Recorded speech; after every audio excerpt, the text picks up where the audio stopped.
Hello and welcome to the In the Trenches podcast. I'm your host, Lenny Tiller, along with our other host, Ernest Snooks. How are you tonight, buddy? I'm pretty good, my friend. It's Sunday. It is the Lord's Day. It is Sunday, the day of Sabbath, and the day we do our podcast. Yes, it is. It's also Lent. Yes, it is. Thanks for the reminder. Yes, I kind of have to. It's Yes, it's you gonna do. be kind of part of my life for a bit. So I've given up chocolate and cookies. Good. Which for me it's not as easy as you think. That's something that I do partake of a fair bit. So gonna give I that up. have given up swearing on the podcast, at least for 40 days. We'll see how that goes after looking over this health accord. That is right. And it is quite the interesting document. Now we're talking about the summary over Yes. the next episode or so, because the actual document is like 220 something pages, Yes. and we have jobs. Yeah, it's And the summary is kind of like the Cole's Notes version for anyone that's been on the website or even also it's been released. It hasn't been out all that long. There will be things that we touch on here that, disclaimer, we probably will have to go through the main report to pick the bones out of, because as I said, it is the Cole's Notes version. So it's going to give you the pretty and pink version of things, and that is about it. So we're going to try to go through it the best we can, the positives and the negatives and the neutrals of it all. And what we don't understand, we go through the main report and we'll report back to the fine folks of this province that listen to our podcast. yes, sir. And I've got it all up here on my computer, which is why I am not on camera. It's We so are typical of our relationship. Here I am with a printed copy because I can't read off the screen, and you're Mr. Tech. The funny thing is, I'm literally a boomer with most kind of like programs and computers. It's really funny. Like, I can read off the screens and all of that, but I'm probably not going to be the best tech support. But one thing that we can both agree on, probably, that this province is or at least Newfoundlanders, Labradorians are some of the most disease-ridden, mentally ill, suicidal, chronically ill people in the country. And I don't mean that as an insult. It's literally the first page of the health accord summary. It's literally the first quarter of the first page of the summary. Across the 10 provinces, Newfoundland and Labradorians have A, a higher rate of death from heart disease, cancer, and stroke. B, the lowest life expectancy. C, the highest level of complex health needs among children. And D, the highest proportion of older people with 3 or more chronic illnesses, in a suicide rate that has tripled since 1980. Yeah, it's dark, man. Like, that's not a good sign. I mean, and then it gets kind of worse but it says, the population is down, and that's something that we've been hearing, my God, since I was a kid. I mean, before that, ever since certain kind of like economic events, like the cod moratorium was one of them.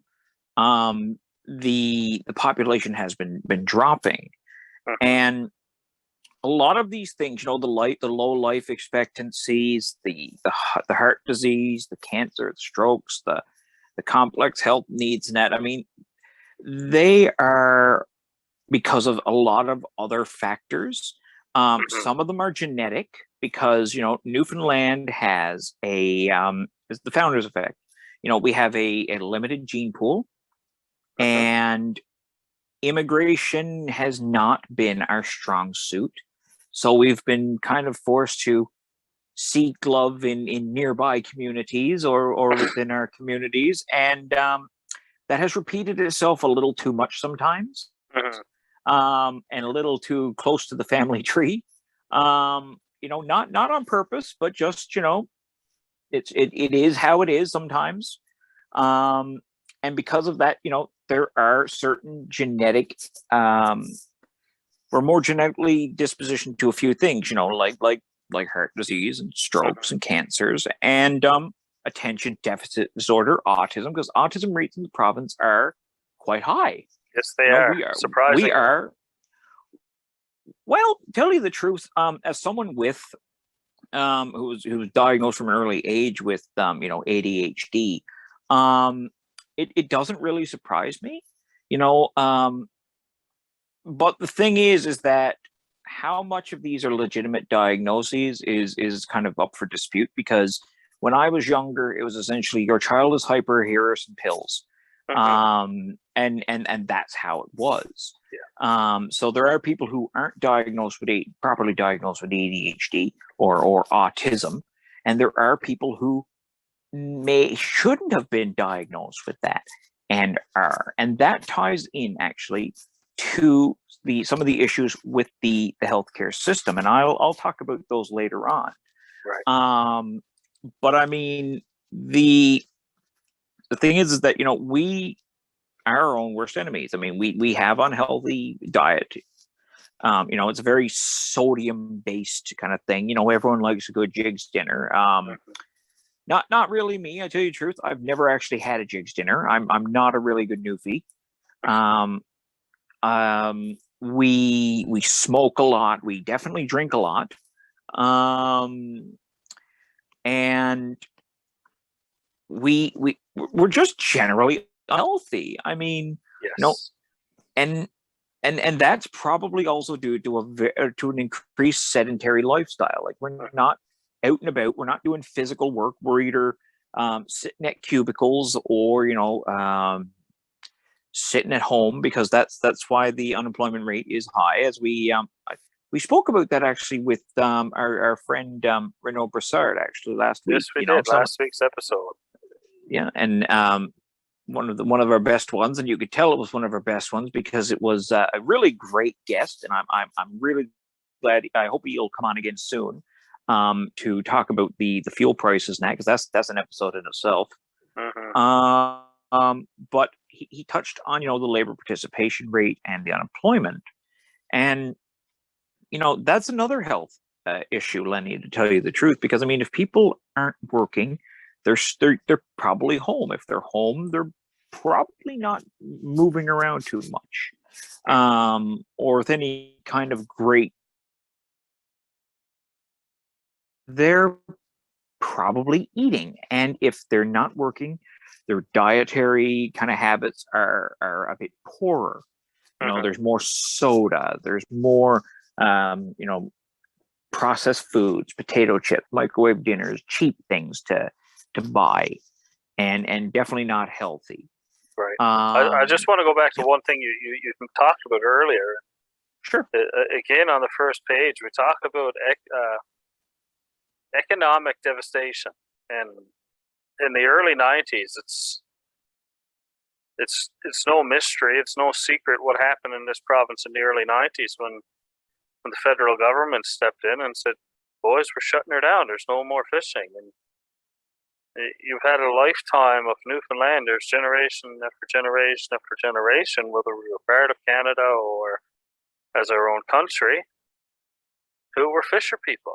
That's all we knew. It's all that we were built on. And then overnight, it came in and took it away, and it does. In this report, surprisingly, but I guess not surprising at the same time, you're talking early '90s. I think it was like 1993. So you and I would have been both fairly young when this happened. And basically, it says we never did recover. So it says out migration related to cod moratorium in the early 1990s has challenged our health system, because our system was built for younger people with short-term illnesses, and not built for long-term illness. And what we know now, which maybe we didn't realize in the early '90s, is that when there is an economic bust, there are higher rates of depression. There are higher rates of suicidal thoughts. There's higher unemployment rates. And it's funny that in 2022, we're still feeling the effects of an economic bust in the early 90s.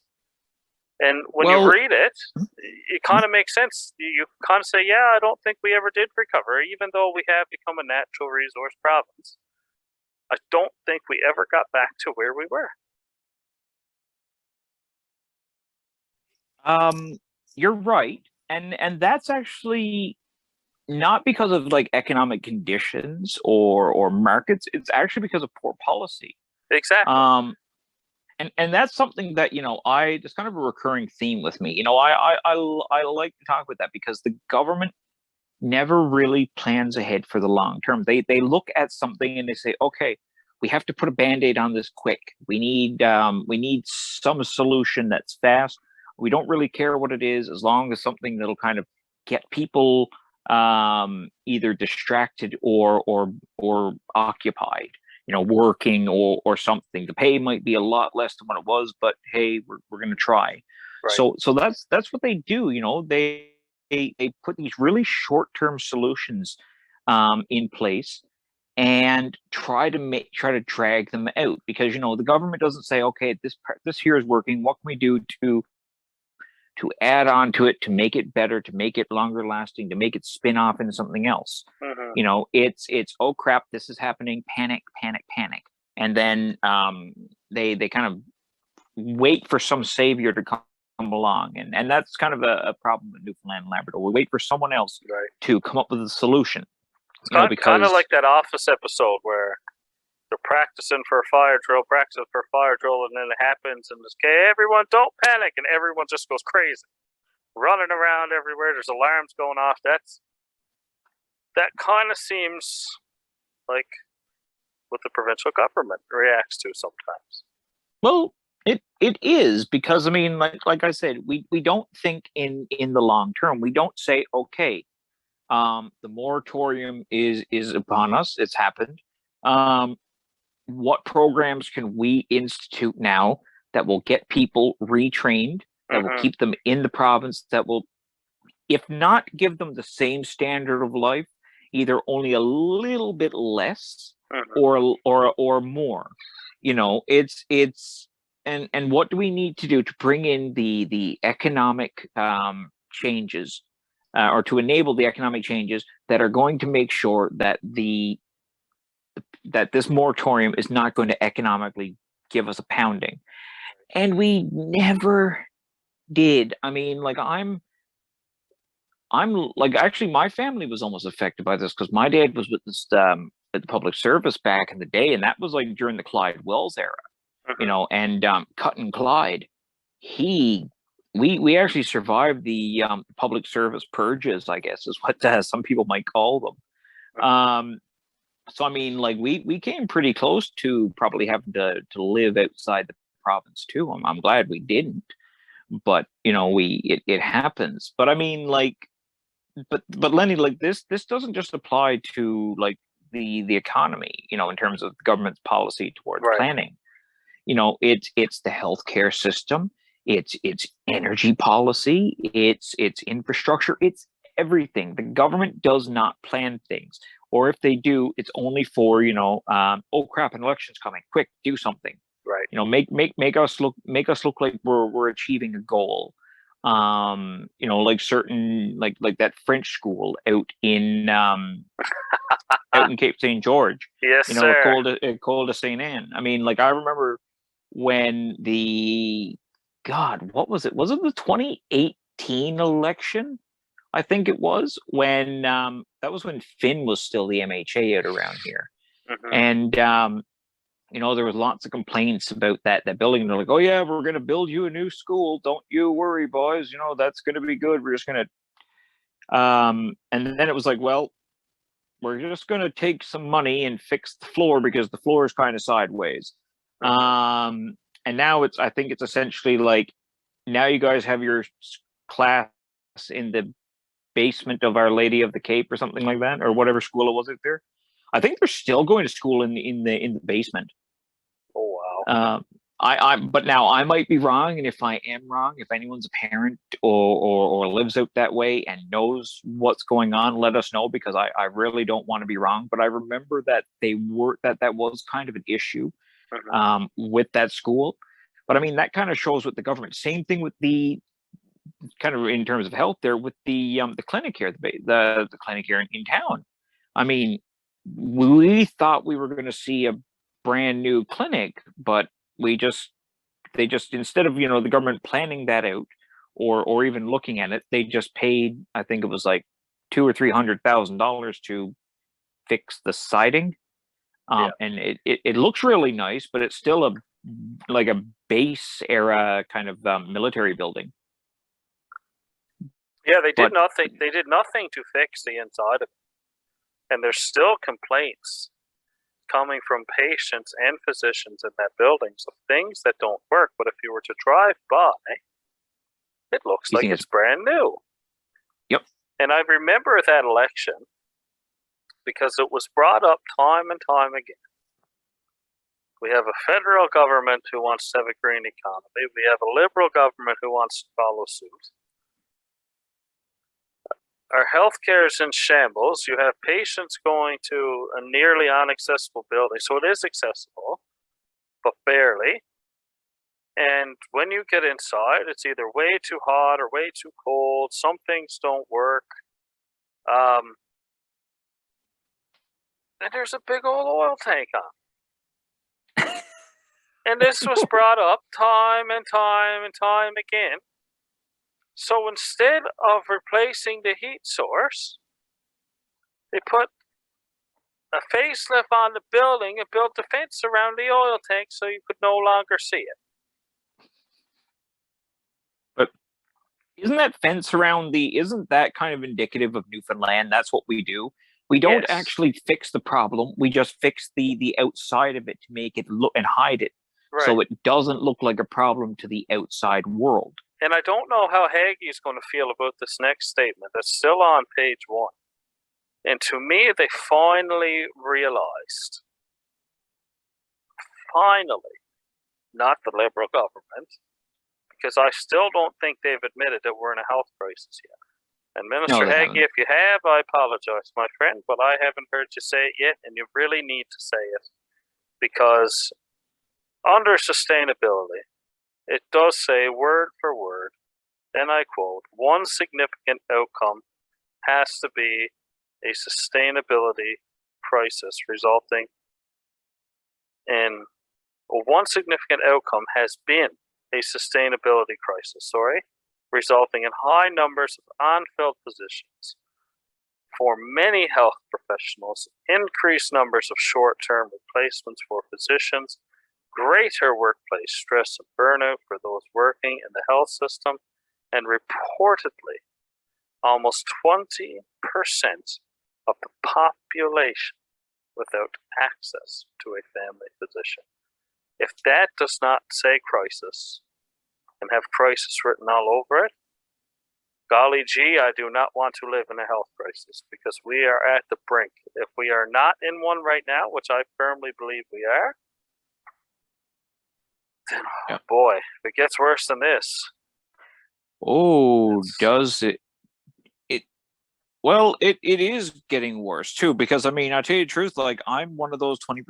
I don't have. Me too. I don't. Yeah, yeah, that's true. Both of us don't. And I mean, my family doesn't. We don't have physicians. Right. And I tell you the truth, like I'm relatively healthy, thank God. Same with you. Mm-hmm. Like we really don't need to see a real like a full on qualified doctor for a lot of the things. Right. Like because like as you know, I had a friend who was interested in coming to Canada to be a doctor. And that was something that I worked on for a while, and it wasn't successful, unfortunately. But you see, I'm not going to kind of get into that. But what I will talk about is that I was talking to them about kind of what we can do to kind of fill in the gaps and make the kind of burnout that the physicians experience a little less. Mm-hmm. And I kind of filled them in on the situation here, showed them a bunch of information. We had a very good conversation about it, and she suggested, she's like, a lot of the things that your physician seems to do are really unnecessary for them to do, like prescriptions, like the refilling of prescriptions. I mean, and that's really true if you think about it. I mean, when I used to have one doctor here before he retired, um, they a lot of the patients were in there just to get a refill on their prescriptions. Yeah. And that took up probably, I say probably out of say 40 patients that were he was going to see, I say it was probably 35 of them were just there to get their prescriptions refilled, because that's it. It's a way the billing system is done. That's another big issue. I think they are working on that though. But you know, it's still, I think, going to be a way that encourages people to go to their doctor or go to the emergency room just to get refills. These things could be fixed with a doctor assistant or an RA, what's it called? They're a nurse practitioner. Yes. And you're seeing that now. I mean, I saw an article, not an article, brochure that came to the house the other day, from a local NP here in town.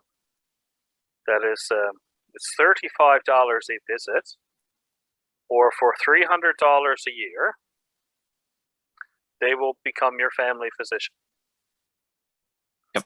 Like a family physician. And in my household, that may be an option for all three of us. So you're talking two very elderly people, for the most part in decent health. I mean, yes, they both had their issues, but for mid to late 80s, they're doing all right, I must say. I mean, yeah. But this is the only option they have left. They're on a wait list. Well, they're not even on a wait list because their doctor's in limbo if they're coming back or not. So you have all these patients that aren't on a wait list because they're registered as having a family physician who's currently off work. I'm on a wait list. You're on a wait list. Yep. Our only option, and what is good enough for us at our age, is NP services. That can be fine for us because they can do pretty well everything we need them to do. Yep. If we ever get into a health crisis, an immediate health crisis, our hospital is there for people like you and I. Yes. But for our most vulnerable and our most sick, that would require doctor attention on a more regular basis, it's not there. And it's a scary, scary thought. But remember, we're not in a crisis. Yeah, well, we're not in a crisis, actually, Lenny. We're in multiple crises, actually. Yes. So I mean, it wasn't wrong when you say, like I said, it's not one, but it is correct actually to say that we are in many. And the government says a lot of things, and not always are those things the truth. You know, kind of like when they said that the federal government determined all the fuel taxes, and it turns out that the provincial government's getting charged 40 cents of it. Yes. Thank you, Peter Cohen. Yes, I got to admit, I like Peter. He does good work. But the thing here is that if we freed up the physicians to actually handle our elderly citizens, the people with the chronic issues, not that aren't just there just for their refills, that don't need a blood test or kind of, I should say, any kind of medical testing to make sure that their prescriptions are working well with them. There's no need for them to go to a doctor. You should be able to go, like for example, some people with ADHD, they have to get Ritalin. Ritalin you usually don't get a prescription change unless there's a rapid shift in either your weight, your height, or your age. Mostly weight and height, because that impacts the effectiveness of your dosage. So you wouldn't need to go to a doctor or to go to a psychiatrist, someone who's qualified to prescribe it. You should be able to go to a pharmacist or to, an NP, or like I said, a doctor's assistant, someone who can confirm that you are taking your medicine, that or your prescriptions, whatever it is, and that you are constantly using it, and that you're not abusing it, because that is a problem here, because certain prescription drugs are controlled substances, and that's like the nurse practitioners and the pharmacists cannot give those. So that's Ritalin. That's it. Ritalin is a controlled substance. There's a couple other ones too that they cannot prescribe, and that's something that has to change with the NLMA and the College of Physicians. Yeah, and it needs to be opened up. But the problem is that there is a certain. We got to also look at the other fact here, and this isn't mentioned in the health accord, is that there is gatekeeping. The NLMA jealously guards their privileges here, and because it's just the way they've always been. We've always relied on doctors as our primary caregivers, as our primary respondents, and that's not good. We don't need that. A doctor spent, you don't spend 6 to 7 years or more of your life in a university to come in and have some guy sit down next to you, chat crap for about 25 minutes just so you can write a prescription for some, I don't know, some Cialis or something. This is kind of the thing. Like, we saw it in the regionalization report, in the couple episodes we did on that, and we're seeing it again in this. And I might be severely misspeaking when I say this, but Newfoundland, for what it is a very old province. So we're very young in the sense of our place in the Canadian Federation. Yes. But we're very old on the way we do things, and that's fine, because as I've said for years, the world needs a reset. We need to get back to some of the older ways of living. But over time, we've had policies that have driven people away from rural Newfoundland, away from farming, away from fishing, away from ranching, away from the things that used to make Newfoundland and Labrador what it was. Yes. And it has caused us to become a more unhealthy province, I think, because the out-migration was there, because right around the time of the cod moratorium, things were picking up in Alberta, and people found work that they could do out there, and a lot of them didn't come back. Yes. But I've said for a long, long time, and I get so mad at people of my generation who say, well, our grandparents are the reason for climate change. Our parents are the reason for climate change. Maybe our parents' generation, but I think we're severely misspeaking when we say it is our grandparents or their parents are the reason for climate change.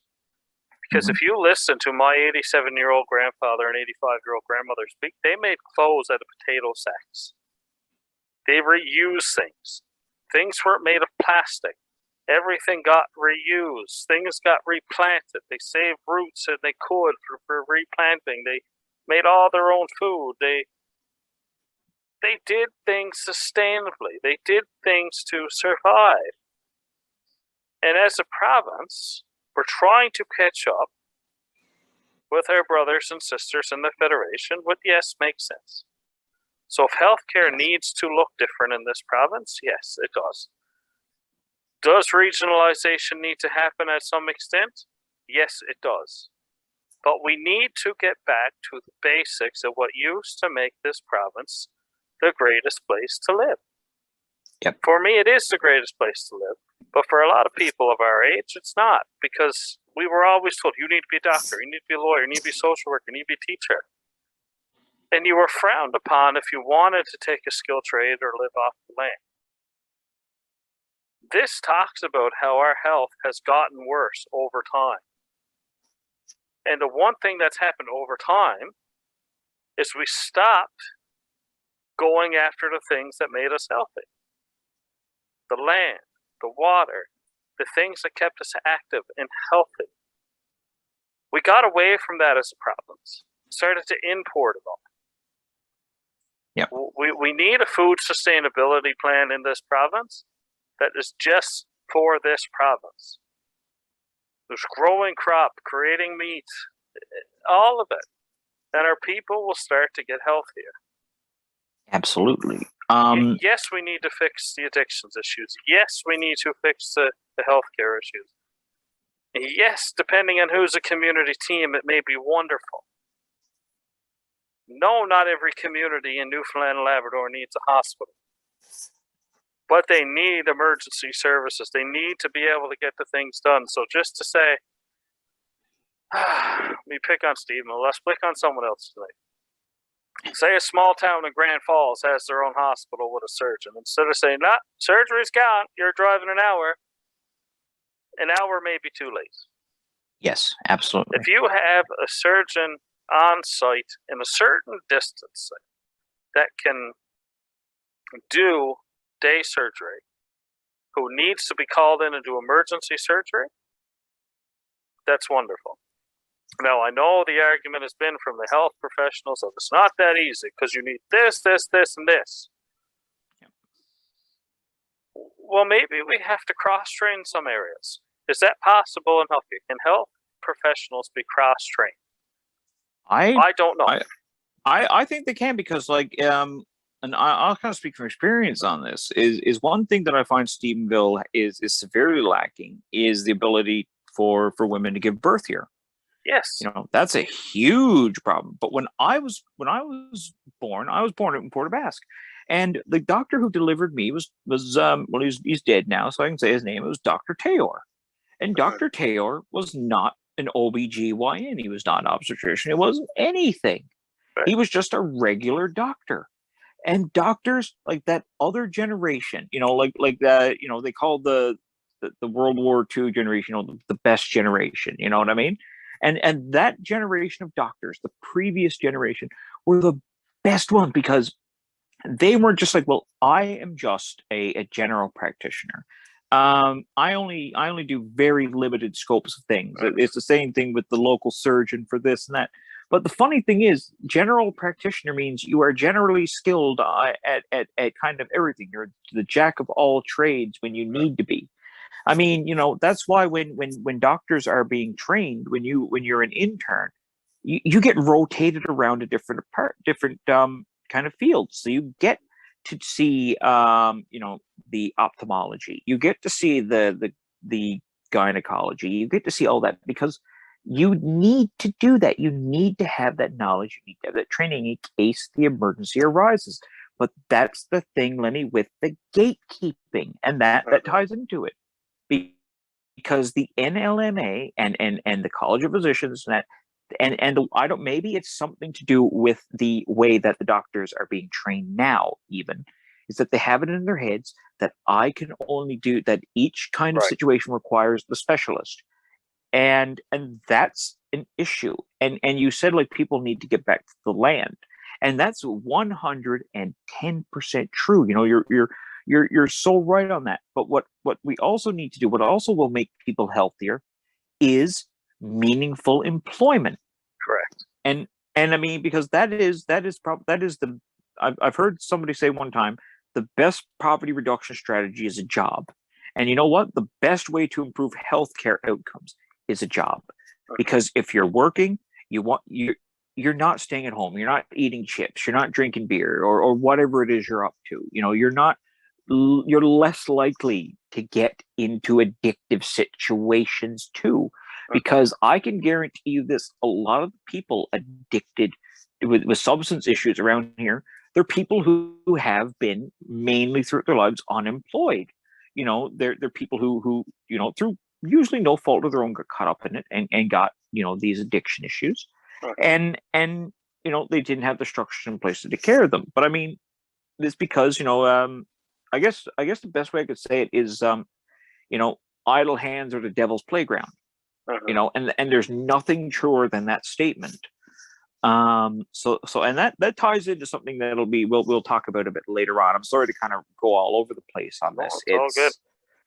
It's I got to point out one kind of quick thing. The climate emergency thing on the health accord. I really I can understand that this is done by a few people with kind of a social justice activist background, and power to you. But unless like the flood water is like flowing into my hospital while I'm getting like a hernia surgery or something, it's not really it's kind of a non-issue in terms of that. It's kind of just like we're just saying this here because we have to. Right. And to that point, I know we were talking about this morning off air, and I know we got into the pandemic and how as the glaciers are melting, more diseases could become prevalent. And yes, the angle I didn't look at it as, and that they do use a good quote, and it was about thinning sea ice in northern Labrador. Mm-hmm. But as much as it's not connected to health, it talks about what we were just talking about, of changing and getting away from the way of life that would help us fix and resolve some of this issue. And it doesn't give a name, it just says an Inuit elder. And it says, all that we've learned cannot be passed on. It is going to end with the next generation. All those good things that kept us healthy and well, and kept us who we are, and kept us grounded, are not going to be available, I don't think, to our next generation. And it's funny that, it's not funny, it's sad actually, but a quote like that goes right into what we were just speaking about how we got so far away from the basics of living off the land, the hunting, the fishing, the creating our own food, the sometimes making our own clothing. And people are going to say, my God, Lenny, there's something wrong with you. I got to work too much for this. I got to work too much for that. You're absolutely right. Yep. Maybe the 5-day work week should have never been around. I know there are studies now, and you're seeing more and more and more people going to 4-day work week, compressing their work week into 4 days, 9 to 10 hours a day, depending on what they work. I think mostly, which I found strange, is in Fort Mac we used to call full-time 40 hours a week. In Newfoundland, it seems like it's 37 and a half. 35 to 37 is generally accepted. So you wouldn't have to work the 10-hour days. But the one thing we did see, now people are going to counter this point with cocaine and drugs and all this, Fort Mac, blah, blah, blah. I wish you'd shut up about Fort Mac.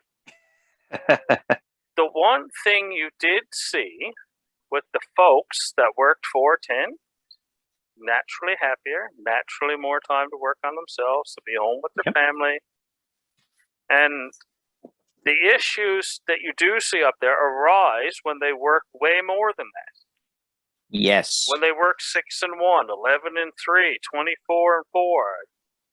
Like, I never understood the 24 and 4. Oh my goodness, me either. You're working 24 days straight, 240 hours straight.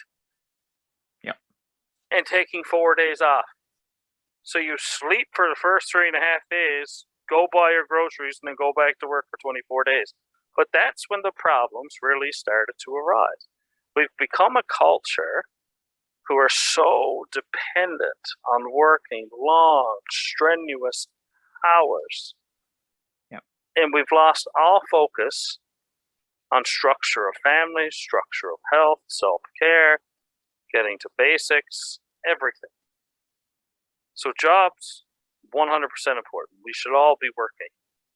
Should we be working as much as some of us do? Probably not. And I think that also helps. It's not mentioned in here. And that's what I find funny, is it kind of touches on what we were talking about, although they call it climate emergency, but use a quote that goes into what we were just talking about. But it doesn't say a reduction of work week in here. And from experience, a reduction of work week would help. Yeah. Now, it makes you healthy. You have more time to go to the gym. yeah, no, yes, that's true. And like I will say that, you know what, I'll admit that I was wrong on that, on what you said there, like, or that I was Hmm. on the climate change and the factors of it. But at the same time, he makes a point. But at the same time, as humans, when one thing becomes available or unavailable, we adapt. Right, And I mean, when you can't go on the ice, you go in the woods. right, And I mean, so that's kind of my argument on that. I looked at it more as, the rain and right. the thunder and things like that. But like, yeah, I tell you the truth, like I used to work 7 sevens. Yes, And and it's a terrible shift.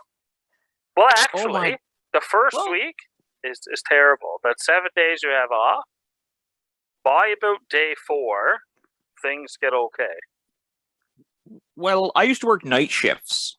Oh, Yeah, so I mean, and that was the worst thing, because I'm not going to say what I did, but you remember my job that I had just before I came back to Newfoundland, and that's why I was working those nights. But I mean, it was it was hard, man. It was a hard like, I didn't have a life, no. really, like you, for those 7 days of the week. I lived in town, but I still worked my night shift, and I worked from 8 o'clock in the morning or 8 o'clock at night till uh, about 8 or 9 o'clock in the morning. Hmm. And it was hard. And what was even worse, they didn't give us a break. We weren't allowed to take lunch breaks.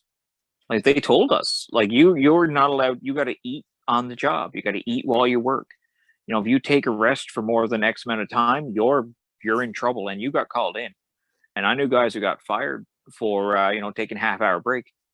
Um, but that's, that the conditions within the workplaces as well have to be kind of looked at too, as an impact on health. Because I mean, there are toxic work environments, and that's a really big problem as well. But I mean, kind of moving on from that, they talk about COVID. COVID what COVID really did was kind of show the flaws in our system a little bit Yes, more. it amplified Um, everything. It just it Especially the mental health issues. yes, And I'm actually scared to wonder how much suicides went up in the last 2 years.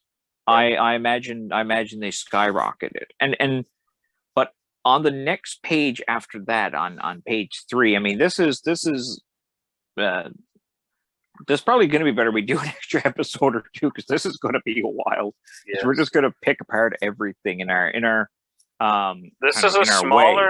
smaller report in terms of page size, I believe, than regionalization. But there's Yes. way more here to unpack. Oh my God, it's condensed. Oh yeah, it is. And I mean, it's better that we're not doing the full report. We would literally never be able to get another guest for at least a year, because That's right. it would take, like, every 10 pages we would get stuck. But there's one thing they say here, and this is true. The linkage between health and the economy. Evidence consistently shows that if a society is not healthy, there cannot be social or economic progress. That's When there true. are health inequities, there are social and economic inequities, or inequalities, I should say. Unacceptable health outcomes and health in our province mean that we will not be able to see, or not be able to achieve, sorry, economic prosperity or thrive socially, unless we bring about better health for individuals and the population. Absolutely 100% Right. true. But but we don't encourage the healthy kind of outcomes. We don't encourage healthy living. Like, we live now in Newfoundland and Labrador, a society where a lot of that kind of um, social justice, like US kind of social justice come up, the ableism kind of debate, Mhm. if you say to somebody, listen, you're a bit overweight, and I'm concerned for you, maybe you should look at adjusting your diet. I don't want you to have a heart attack. I don't want you to be overweight, have different kind of health problems, because I I used to be really fat, man. Like not obese, but I mean, you remember, like, I used to be kind of big. Mhm. And I mean, and I lost a lot of weight. And I tell you the truth, like, my mental health improved immensely. Oh man, You I know, can tell you when COVID first happened in 2020, the first 3 weeks of not working was like a vacation. I stayed up most of the night, watched movies, was drinking non-alcoholic beer because I was recovering at the time. It was awesome. After that, I'm like, geez, this is terrible. I got to do something. I used to wake up at 5 a.m. every day, have a glass of water, a cup of coffee, and up to Ned's Pond. Over yep. that span of 7 to 8 months of no work, I lost 45 pounds. I've gained pretty much every bit of it back Yeah, since, I did. since the second lockdown, but I never in my life felt so good and so happy as when I woke up at 5 a.m. and could go for a walk. I used to do it too. Remember, I used to go around. Yes, because there was times we would meet up. Exactly. Yeah. Like, I used to go to Ned's Pond, and I used to go to Blanche Brook. And I used Yes. to take that walk in the morning. I'd get my walking stick. I'd go for my stroll, and then I would go to the gym. I would go from 6 in the morning until 7. I would do my walk, and then 7 to about 8:30. I'd be at the gym lifting weight, and I'd be doing on the treadmill. And unfortunately, I did not get any time off for COVID, Right. because, well, I shouldn't say unfortunately. I'm grateful I still have a job nowadays. But I mean, I didn't get the time off, and it actually threw my routine off, because I mean, once they shut down the gyms, you lose that incentive to exercise. Right. You and then the weather gets cold, and once the weather gets cold, you're not walking, because, I despise all things frosty. Mhm. um so that was another issue. Unless it's a frosted mug. Yes, this is true, but I have to give up those frosted mugs full of delightful sugary drinks, which I've tried to. Mhm. I actually gave up drinking soda for like a year. Like, when I got back from India, I stopped drinking sodas for like months. Oh wow. And even coffee and that, I just drank tea. But once COVID hit, like, I just said the hell with it, and I started just drinking coffee and sodas and hamburgers Yeah. and all that stuff. And I mean, like, COVID actually was worse for me, not in terms of getting sick. Thank God I've never gotten sick from it. Knock on the wood, and I hope I don't. I hope no one else gets sick from it. But you know, I got unhealthy again, and I hate it. And it's affected my well-being and my Mhm. mental health.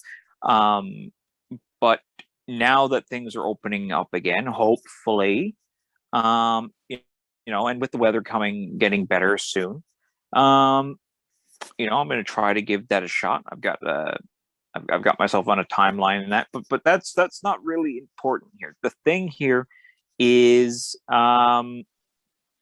is about this health and the economy, and this is where I shine.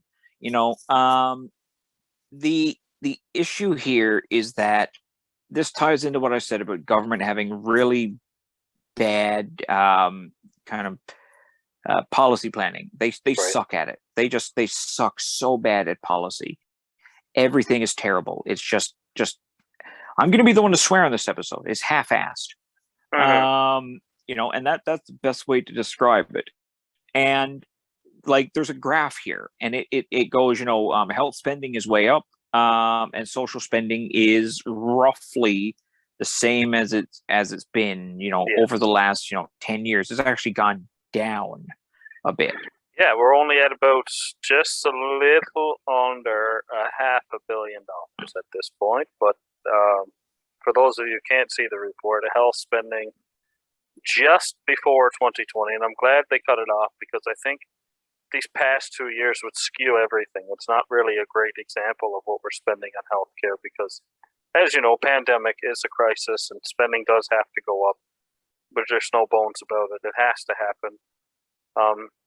But these years of just kind of mute years, we'll call them, or sustainable years, or structured years. I don't know what the right word is, Ernest, but year over year, what should roughly be the same in healthcare spending is what they accounted for here, leaving out 2020 to 2022, which was a good idea, was over $3 billion.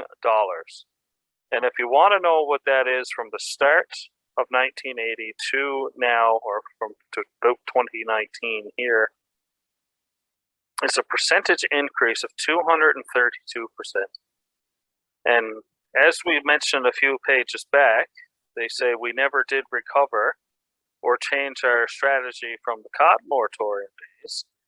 Is I would call this a reactionary spending, which makes this a reactionary percentage of wasteful money. Because if we recognized it earlier, we probably could have spent the same and had way better outcomes. Oh, you're sorry? I don't know if that makes sense. It makes sense in my head at the moment, but it might not when we turn the cameras off. Well, it definitely does make sense. And like I don't know, man. There's so much here to kind of unwrap. Like there really is.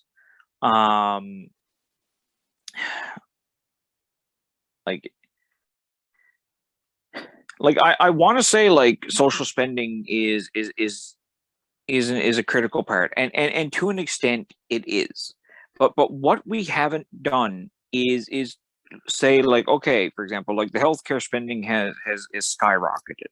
So what are we doing to kind of lower those outcomes? Correct. Oh my God, the Kids Eat Smart program. We are gonna build like 3 or 4 extra farms in Newfoundland. Whoop-de-day. Boys can get like some hydroponic lettuce and this and that. Fantastic. But really, what else have they really done? Now they're only now talking about exercise vouchers and things like that. But I mean, like, that's a long time coming. The government should have said like, okay, so we need to increase our population in order to, and if we increase our population, we need to have an economy here that is in place that can give these people jobs so that they aren't turning to unhealthy habits that will, lower their health outcomes and thus drive our spending up. Because at the end of the day, the government, I hate to say this, that sounds really kind of cruel and mechanical, but the government doesn't really physically care about us. They just don't want to spend too much money. It's some people might disagree, but I am the cynic on this podcast. I look at things kind of cold and mechanically, and Lenny is our human, people person. I try to be, I guess, like I said, mechanical on this. I try to think like a bureaucrat, and I'd like really to know. Sorry to cut you Yep. off. I'd like to know if there's anywhere in Newfoundland and Labrador where employers offer healthy initiative cards. Now, that's not what it's called, but I think you and I have both worked for companies throughout our life, not in this province. Yeah. That when you became an employee, you might be given a card, and this worked union and non-union. You might have a card where you can get a clothing discount at Mark's Work Warehouse or Moore's Clothing Store or whatever the job was. There was a discount card they gave you. It was always valid for 6 months to a year. Once the year was up, you got another one if you were still there. Then companies would provide you with, this gym, we got an account with them, and you get 10, 20, 100% off recreational facility usage. Yep. And I remember one company that I worked with, if you wanted to avail for it, it wasn't forced on you that you had to go to this recreational facility, but they gave you your higher on package, you fill it out, they give you your card for your clothing discounts, your boots discounts, your whatever you needed, right? You had a discount at Mhm. this store for basically whatever the store sold outside of the little knickknacks and had nothing to do with nothing. You got 10 to 20% off. And then they said if you go to this health facility, everything but the swimming pool is free of charge. Go in, Yep. show them this card, they'll make you a member, you'll get a card, and it's just renewed for you every month. Then they build a company. Yep. I That don't was know awesome. if that's done in St. John's or not, or if it's done with the provincial government, but I can almost assure you it's not done anywhere in this town. Not that I know of. It's definitely not done with the government, because I don't know any kind of provincial department that has like those kinds of benefits with it. I mean, I think like the most you get is like a government employee is like a discount at certain hotels that are tied with the government. And I know that because sometimes the card still works for my dad. But yeah, no, they don't really have that, and they should. But the other thing, like, remember the camps? Like that was another thing. Like, I mean, you worked, and then you get off, you go back to the camp. You got your meal, which was not always the healthiest meal, but there was some healthy options, Right. and there was a gym, and it usually, I mean, at some of the camps that I went to, the gym was pretty good, and I mean, and that helped encourage, that kind of lifestyle. But I mean, the thing here is though, is that I think, and this kind of ties into like what Dale Kirby said in that episode, when he was pushing for the all day kindergarten.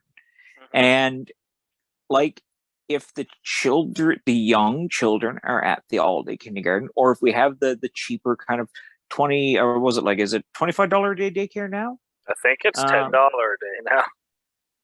Yeah, they keep kind of running it down, but I mean, that's not something that I'm actually against. I'm actually fine with $10 a day daycare. I'm fine with $5 a day daycare. I'm subsidizing that, to be honest, usually. And I can hear certain people who like kind of checking budgets and bills kind of already kind of saying like, what did you just say? But no, like it's so I look at like all day kindergarten. I look at the affordable the subsidized daycare as a way for parents to not only work but exercise, but have time for themselves. I am not a parent, um, but I can guarantee you this: if I was a kid and I had to be around my parents all day, I would have drove them nuts. So it was. So I mean, when you went to school, your parents were like, "Oh, thank God, finally!" And they can turn on Jerry Springer or whatever it is people in the '90s, whatever it was people in the '90s did. So, That was a yeah. like some of the greatest times I had in school happened outside of school hours. Like Yeah. ball hockey after school or baseball, softball. And with these new ways of innovating, we need to get children back into recreational sports, but we also need to get them into after school activities, whether it's at school. I mean, these That's a past 2 cultural years, change, though. yes. In these past 2 years, schools have probably been the most underutilized place that there is, and no fault of the school board themselves. It was a safety issue. You can't Yep. have the whole community gathered in the school, but once we're through with COVID, I mean, yes, it's never going away, you know that, but we need to get back to the days when the school was the center of the community. Yes. Things happen at the school. You had PTA meetings. You had, like, you went to the gym after school to do sports, and people would rent out the school to do different things. We don't have that now. I mean, Dale alluded to that too, right? How far Yes.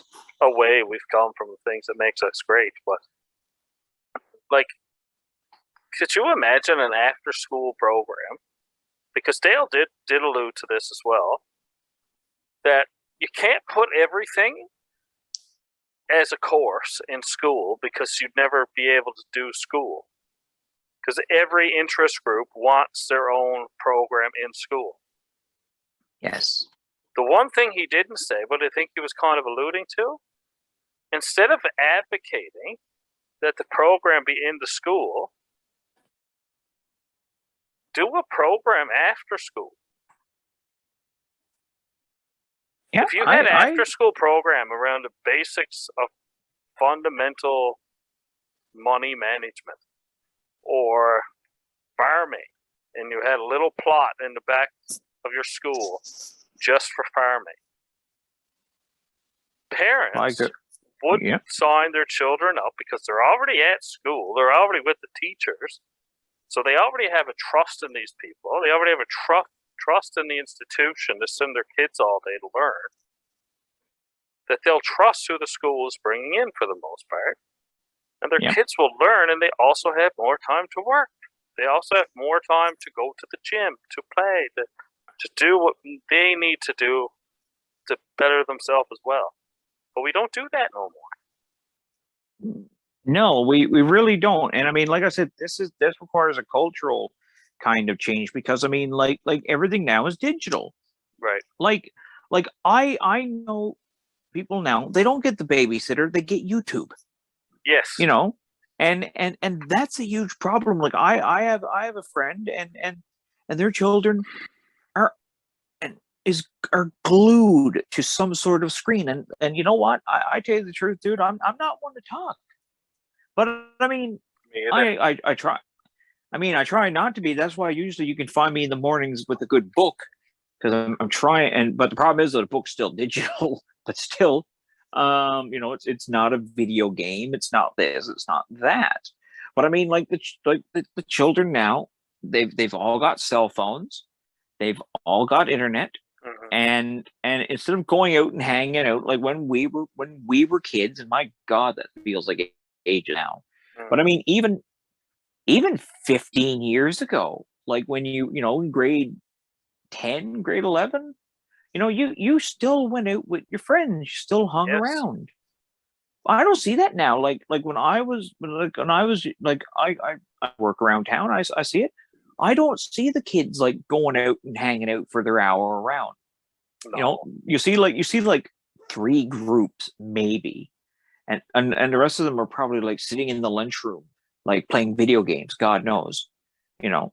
And that's a big thing too. Like that comes into like the complex health needs for children, because I mean, they're getting fat. Yes, like, and their minds are developing faster than they can understand because of all this technology. Yes, and what they're exposed to through binge watching. And we're just going to have to call this episode "The Reminisce of the Good Old Days." Oh my God! Yes, because actually, that is actually we're getting off topic, but it all pertains to health. And Jesus, I was a chubby kid. Does that count as a curse word? If so, well, starting over. Hey, well, that kind of depends. But you know, you got 3 years before I can say that. Like I was a chubby kid growing up, but I was athletic. I was healthy. Yes, you were. But I was chubby. It was called big bone. Dude, you played curl. You did curling. I shouldn't say played. You curled. Yes. I don't. And even me, like, I remember I used to play baseball. I played a lot of baseball when I was a kid. Like I wasn't a fat kid. I wasn't a chubby kid. I don't think. I don't remember. I was actually pretty scrawny. And then, you know, the last year I wasn't that out of shape either. But then, you know, when I went to Alberta, ooh man, I gained some weight.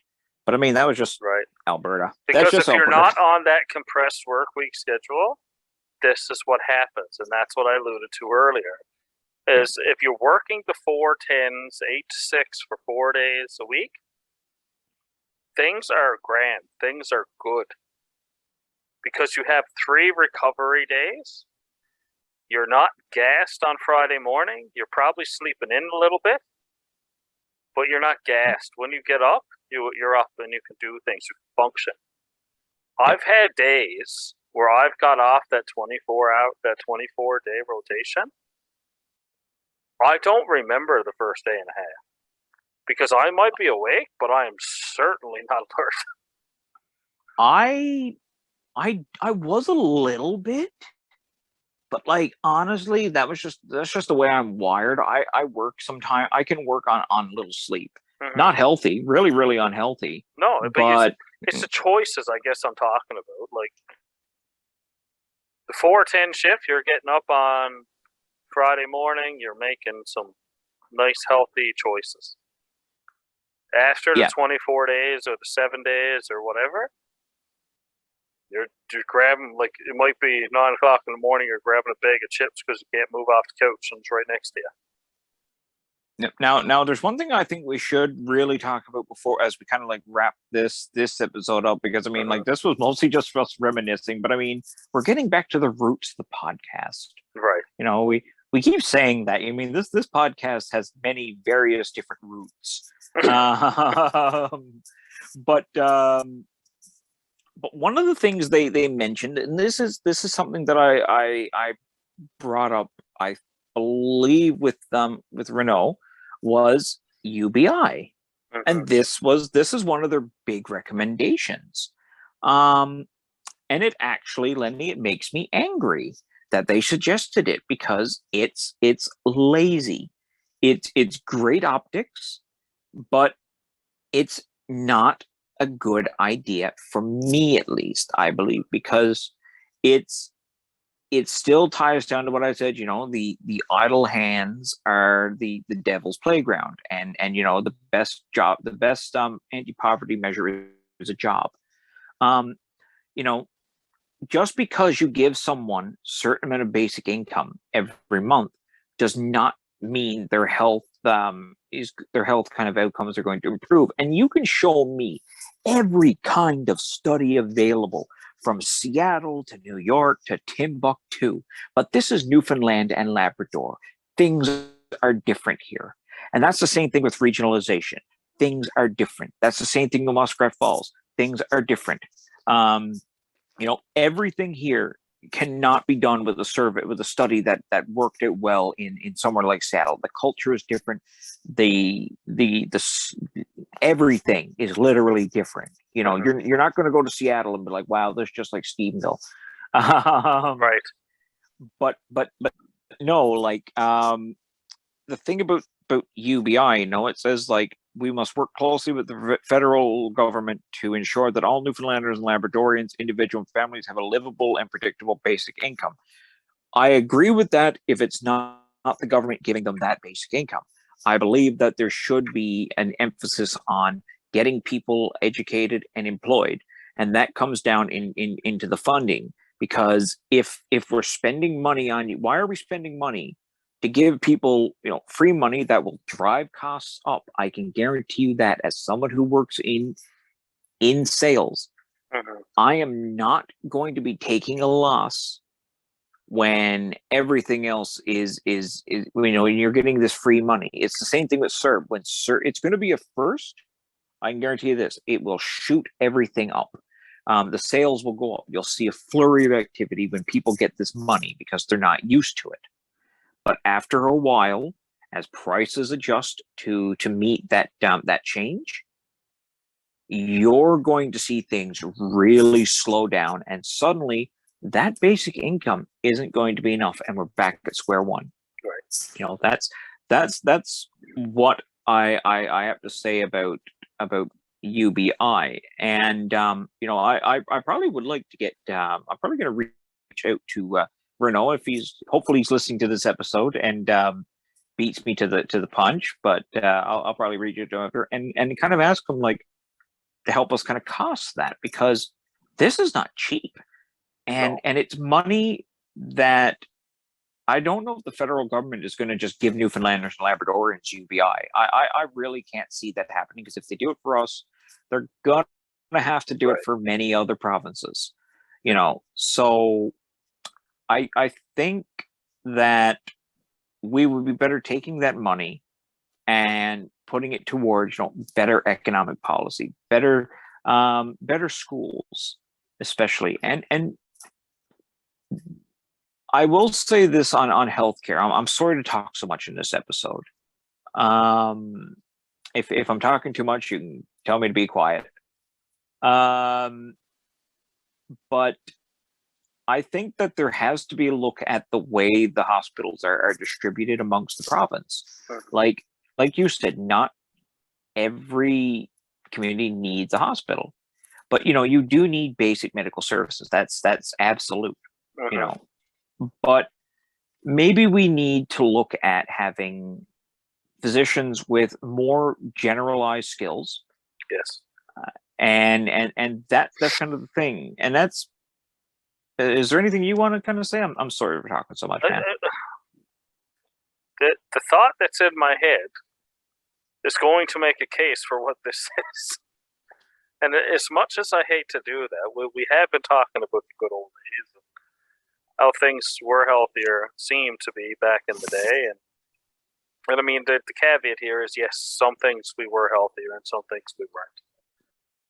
I think back in the day, we definitely drank and smoked a lot more than most of the population does now. I'm not sure. I haven't seen a stat, but I'm assuming over the years, those things normally go down. Will never be eliminated, but normally they drop as more education around what these substances do to you, and people come around, and it's education programs. And we talk about reducing the load on physicians and being able to simply have a child, have a baby in this town is dramatic, unless you're going to give birth by the side of glance and do it yourself, as one young family from this area had to do not too long ago. Yeah, that was shocking. But, like, what is so wrong with midwifing? Have the hospital there if something is wrong. Like, the days of probably having a youngster in the bathtub or in the bed is probably gone. I don't know, because it's probably not sanitary. I'm not an expert. No, it's definitely not. But what is wrong that if you hire a midwife or the hospital has a few midwives or one midwife, what is wrong with the premise of that? The midwife and the nurse is in the room, you're delivering the baby. If anything goes wrong, you're going to surgery anyway for C-section. Or a doctor is called and you hit a button and boom, there's a doctor right there for you. But why does the physician need to be in the room 100% of the time when you're pushing out the baby? It's the same thing as, why does the physician need to spend most of his day writing prescriptions? Right. She does not. But it's the structure that is in place, and that is the curse of Newfoundland and Labrador. We're set in our ways. And like I said, it's gatekeeping by groups like the NLMA, like the College of Physicians, like the provincial government, the people within the silos. They don't like to change things. It requires effort. Things are lost. Prestige is lost. Potential fees that you may gain or not gain are lost. Income is lost. So that's why they gatekeep. That's why they only say, listen, you need to have an OBGYN to do, to deliver children. You need this, you need that. There's all these little specializations. My son, you don't need a GP. You don't need that for most places. You go to most places in the bloody world, you're not going to go see a specialist. You're going to see either a normal doctor or a midwife. This is a thing in Europe. I mean, I don't usually look to the Europeans for very much in terms of like ideas, but they do have the midwifing down path.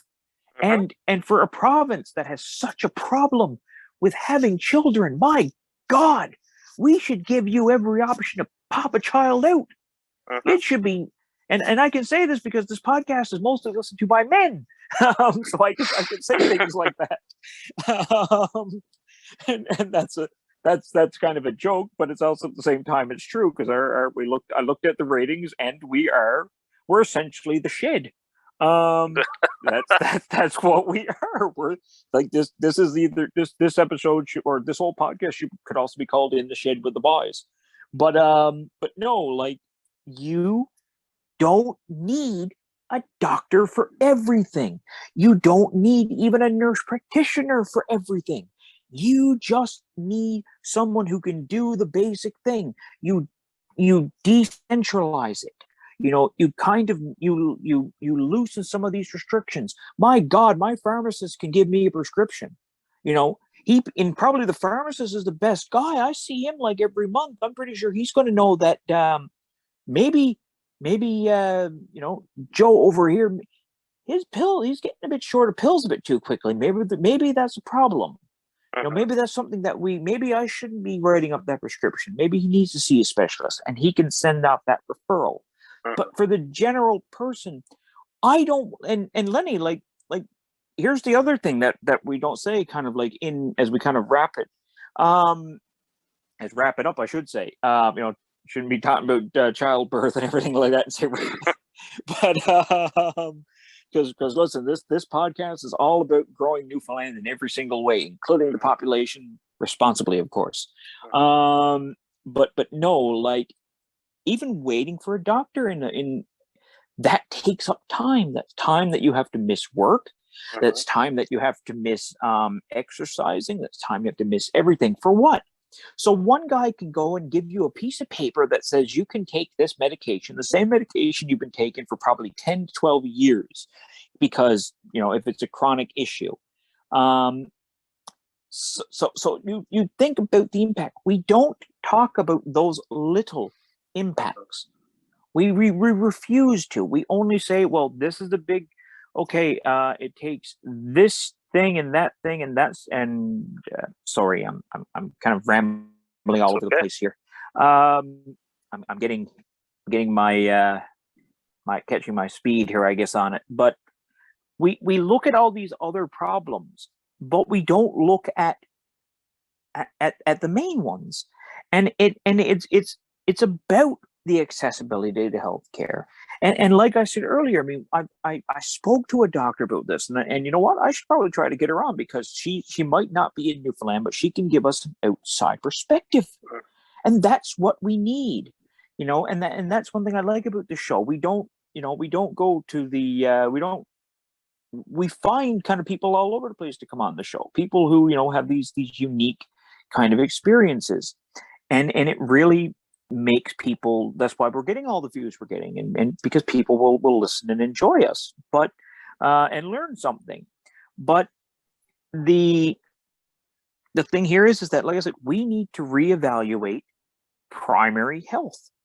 That is probably one of the most critical things. We need to make it easier to get this to get services rendered. It needs to be easier to give birth. And to do that, you have to break down the barriers, and those barriers are institutional. It's that's the biggest problem. And it's also, my God, it is hard to come here and be a physician. It's easy if you're from certain countries, because there is a certain list where it's not so difficult for you to transition your skills. But if you come from, for example, the Philippines, or you come from, I don't know, Chad or Burundi or something like that, or Venezuela, even if you speak English, even if you've been a damn good doctor where you're two, that's not how it is here. And the fees and the requirements to actually get qualified here are nuts. It's in the tens of thousands of dollars. And if we're going to attract qualified physicians, we've got to really rethink that. That's what I got to say, man. Is there anything you want to say? No, you've pretty much summed it up. I don't know. These things don't get fixed overnight. There is no quick fix to a problem that we've let slide and slide and slide and slide over the years. Yes. Sometimes, man, just I don't know. We've come a long way, and yes, some things are much better today than they were when we were kids. experience. So don't get me wrong. We've been reminiscing all day about what's good, what was good about the good old days. Some of it wasn't that great. I mean, we've come a long way with technology and what's in front of us today and what we can avail of, which is good. But sometimes I feel like we've come too far. Sometimes I feel that we've come too far too fast, and we've got into a bunch of stuff we don't understand, and we're trying to make it up as we go. And Yeah, that's Newfoundland.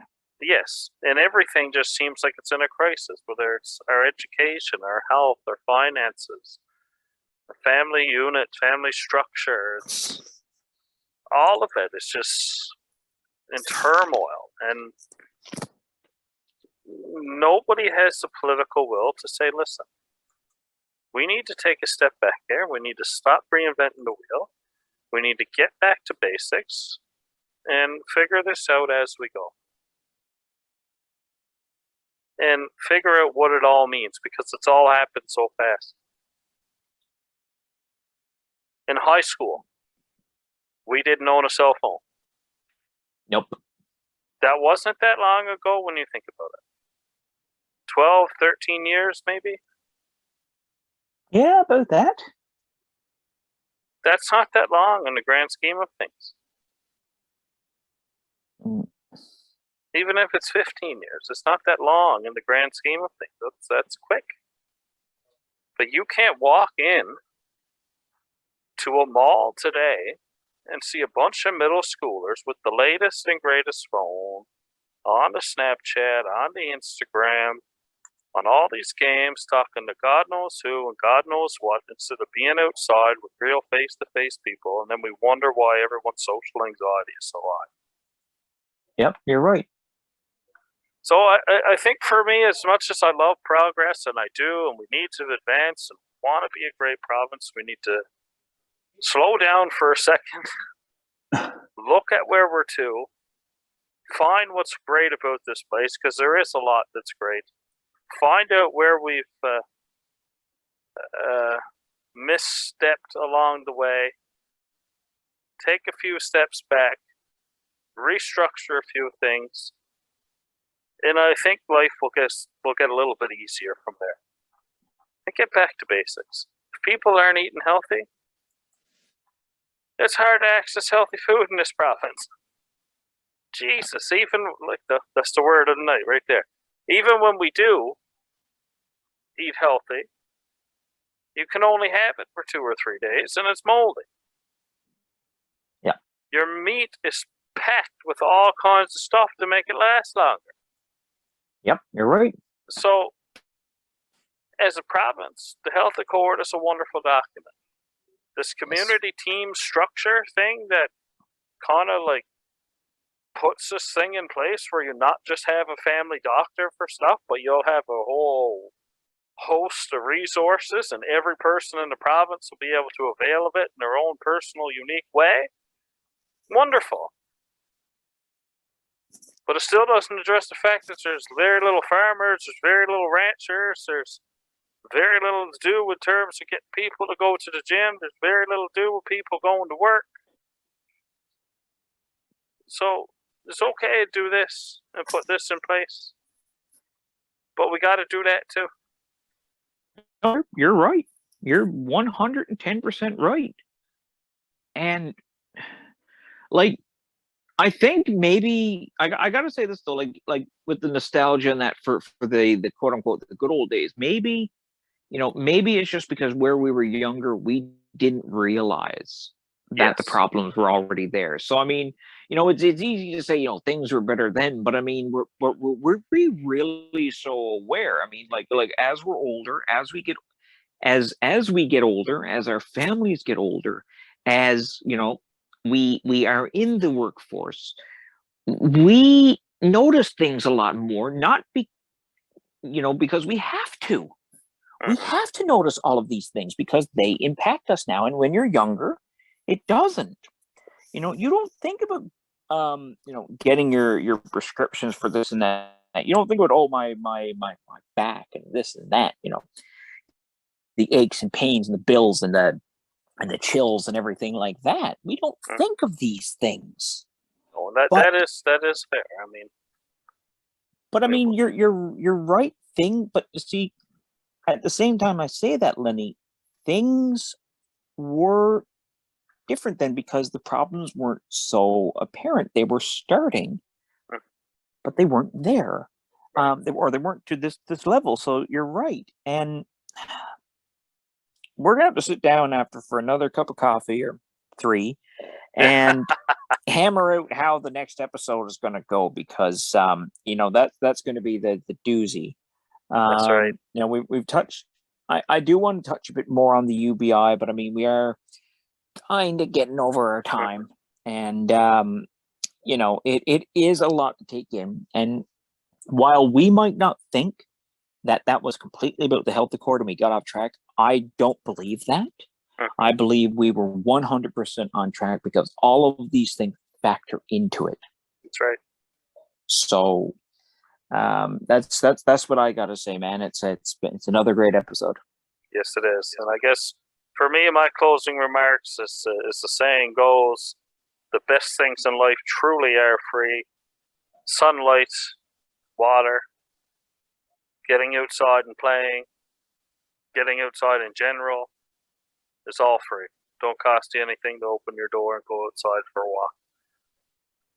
And that's essentially where all this starts. Yes, the issues are complex. We know that, folks.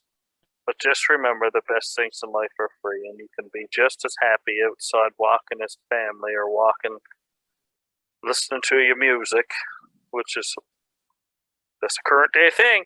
Couldn't always do that unless you had a Walkman. Now you can just take your cell phone and go for a walk, listen to whatever you want. So now listen, boy, we had, now come on now, Lenny, we had the iPad, we had the iPods. Yes. My first thing that I ever had was the cassette Walkman first, and then I graduated to the Discman. The problem was I walked so hard I used to skip what I want. I had a CD player, man. And that was worse. That was worse than a Walkman. Oh, goodness gracious! You were using the peanut butter to fix your CDs every second or third day. Oh, yep. I remember that, man. But I guess in closing, I'll just say, keep it simple. Newfoundland and Labrador is as dire as things seem. There is light at the end of the tunnel, and together we can do anything. We can fix any problem. And as a province and as a whole unit, we are better when we are together as one. And we can have our differences. We can have what our thoughts are, but at the end of the day, we're all Newfoundlanders and Labradorians, and we need to stick together. We need to do what's right, and just make everything work and keep things simple. So anyway, Newfoundland and Labrador, until we see you next week, we'll talk to you soon. Stay safe out there, and good night.